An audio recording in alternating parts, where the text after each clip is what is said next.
세상에는 하늘을 찌르는 듯한 자신감을 가지고 본인만의 철학과 신념을 관철시키는 사람들이 있습니다.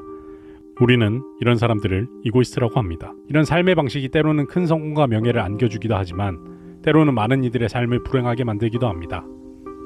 여기 자기 자신을 특별한 자, 스페셜 원이라고 불렀던 사나이가 있습니다. I'm European champion, so I'm not one of the bottle. I think I'm a special one.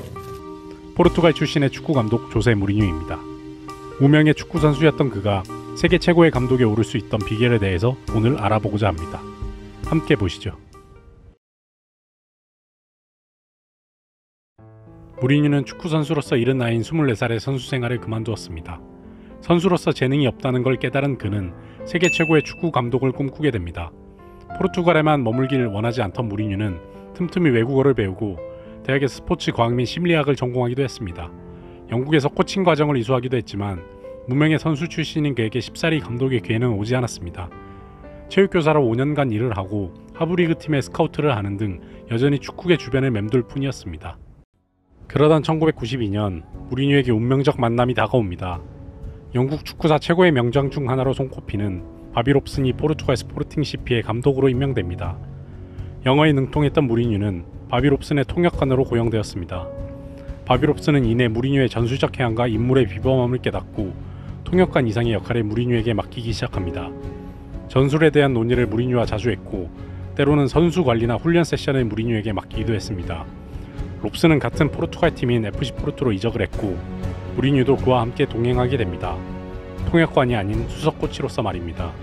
최고의 명문 클럽 중 하나인 FC 바르셀로나에서도 그 파트너십은 계속되었고 무리뉴는 이후 포르투갈로 돌아와 꿈에 그리던 감독 자리에 앉게 됩니다. 축구계에서 마이너 중에 마이너였던 무리뉴였지만 미래를 대비해서 철저히 계획을 수립하고 이를 실행해 나갔습니다. 그런 노력이 없었다면 롭슨과의 인연도 그저 일회성에 그치고 말았을 것입니다.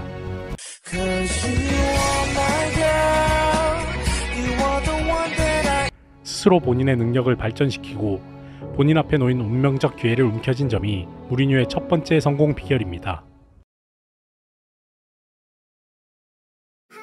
감독으로 지휘했던 FC 포르투가 월드컵과 더불어 최고의 축구대회인 UEFA 챔피언스리그에서 2004년에 우승하며 무리뉴는 전 유럽이 주목하는 감독이 됩니다. 무리뉴는 포르투갈을 넘어 잉글랜드로 진출했고 첼시에서의 첫 기자회견에서 본인을 스페셜 원이라고 지칭하며 존재감을 나타냅니다. 잉글랜드 리그는 퍼거슨의 맨유, 아스날의 벵거가 양분하고 있었고 무리뉴는 도전자의 입장이었습니다. 라이벌팀의 알렉스 퍼거슨은 막대한 이적 자금을 사용하는 첼시를 비판하며 돈으로 성공을 살 수는 없다고 공격하였습니다. 이에 무리뉴도 이 말에 동의하며 자신이 맨유의 10% 예산인 포르투로 맨유를 챔피언스리그에서 탈락시킨 예를 들며 이를 멋지게 반박했습니다. 단단한 수비와 철저한 실리 축구로 무리뉴의 첼시는 첫 시즌 리그 우승을 차지하였습니다. 두 번째 시즌인 05-06 시즌 연속 우승을 노리던 첼시는 2연패에 빠졌고 기자가 무리뉴에게 다음과 같이 질문했습니다. Pressure? Pressure of what? Of having lost 2 games. Pressure is millions of people in the world, parents, no money to buy food for their children. That's pressure, not in football. 한때 자신이 코치 겸 통역관으로 일했던 FC 바르셀로나와 경기를 가졌을 때 한 기자는 무리뉴에게 FC 바르셀로나의 통역관이었던 주제에 왜 이렇게 그 팀에 무례하게 대하냐는 공격성 질문을 날렸습니다. 무리뉴는 그땐 통역관이었지만 지금은 첼시의 감독이다. 내가 명문팀의 감독이 되는 동안 당신은 여전히 3류 기자 나부랭이에 머물러 있다. 당신은 지금까지 뭐 했나? 라고 물으며 희대의 역관광을 선사하게 됩니다. 때때로 무리뉴의 언변이 논란을 일으킬 때도 있었지만 무리뉴 첼시의 핵심 미드필더이자 현 첼시 감독인 람파드는 다음과 같이 무리뉴의 말에 대한 소감을 밝히며 그를 옹호해주기도 했습니다. Some people think it's too much, but you cannot argue with how he does it, and he only does it for one reason, that's to win. Whether he does something that people see as a mistake or not, he's doing it for the good of the team and for the good of the club. 무리뉴는 뛰어난 언변 덕택에 언론의 주목을 받고 자신의 가치를 키워나갈 수 있었으며 성공적인 감독 커리어를 이어나갈 수 있었습니다. 그 누구에게도 뒤지지 않던 그의 뛰어난 화술이 그가 성공한 두 번째 비결입니다. 무리뉴와 라이벌인 가르디올라 클롭은 라인을 올리고 공격적인 축구를 선호합니다. 반대로 무리뉴는 극단적인 수비 축구를 구사합니다. 다음과 같은 무리뉴의 말을 통해서 그가 어떻게 축구라는 게임에 접근하는지 알 수 있습니다. After that, the last defensive block is the 3 attackers against the 4 defenders. So defensively is easy to analyze, is easy to control, and you cannot concede goals playing playing this way. We have to play for a result. They play for a result, we have to play for a result. We cannot lose the game. I'm not putting pressure on you about we have to win. I don't want to put that kind of pressure, but we cannot lose. We cannot lose. 첼시에서 성공적인 3년의 시간을 뒤로하고 무리뉴의 다음 행선지는 이태리의 인터밀란이었습니다.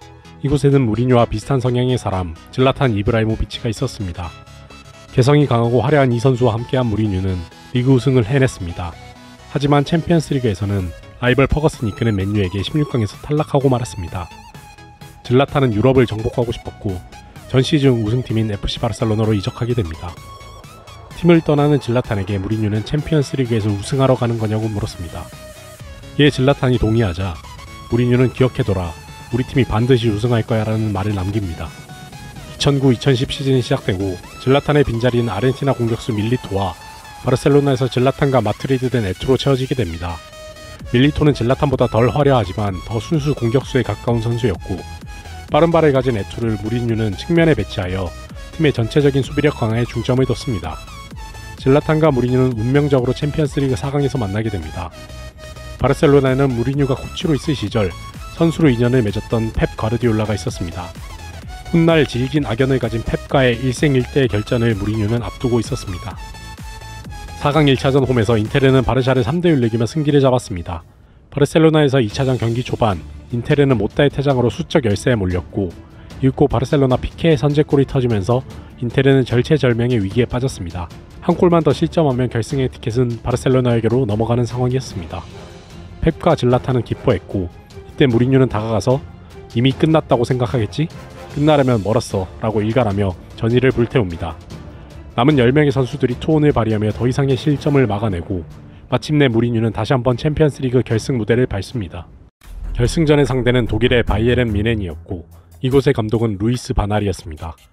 바날과 무리뉴 역시 바르셀로나에서의 감독과 코치 사이로 이미 인연이 있는 사이였습니다. 두 팀은 서로 트래블을 목표로 운명의 결전을 기다렸습니다. 여기서 트래블이란 자국 리그, 자국 컵 대회, 그리고 유럽 대회까지 3개의 대회를 한 시즌에 우승하는 업적을 말합니다. 굳이 비유하자면 외무고시, 사법고시, 행정고시를 동시에 합격하는 난이도라고 할까요? 어쨌든 질라탄을 대신해서 간판 공격수로 떠오른 밀리토는 결승에서 2골을 넣으며 마침내 무리뉴에게 두 번째 챔피언스리그 트로피와 첫 번째 트래블을 선사합니다.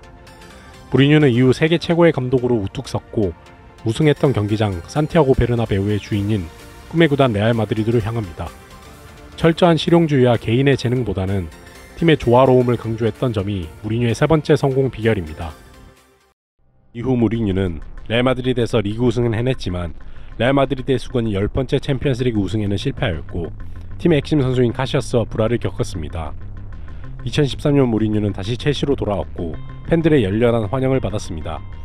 첼시에서도 다시 리그 우승 트로피를 들었지만 3년차 시즌인 2015-16 시즌 팀의 의료진인 에바 카네이로와 불화를 겪고 부진한 성적을 이유로 시즌 도중 경지되고 맙니다. 알렉스 퍼거슨의 진정한 후계자로 기대받던 맨체스터 유나이티드의 생활도 결과적으로 실패로 돌아갔고 무리뉴의 가치는 많이 하락한 상태입니다. 어쩌면 마지막 빅클럽 감독의 자리가 될지도 모르는 토트넘 감독에 취임했을 때 무리뉴는 자신을 험블원, 겸손한 자라고 소개하기도 했습니다. 무리뉴의 전술과 선수 관리가 구시대적이고 개성과 자기 주장이 강한 요즘 시대 선수들과 맞지 않는다는 비판 여론이 그에게 있습니다. 과연 무리뉴가 시대의 흐름을 극복하고 다시 스페셜 원의 자리에 갈지 아니면 그저 평범한 노멀 원의 자리로 갈지는 본인 스스로에게 달렸다고 생각합니다. 오늘 영상에서는 평범 이하의 축구 선수였던 무리뉴가 어떻게 세계가 주목하는 최고의 감독이 될 수 있었는지에 대해서 알아봤습니다. 재밌게 보셨다면 구독과 좋아요 부탁드리겠습니다.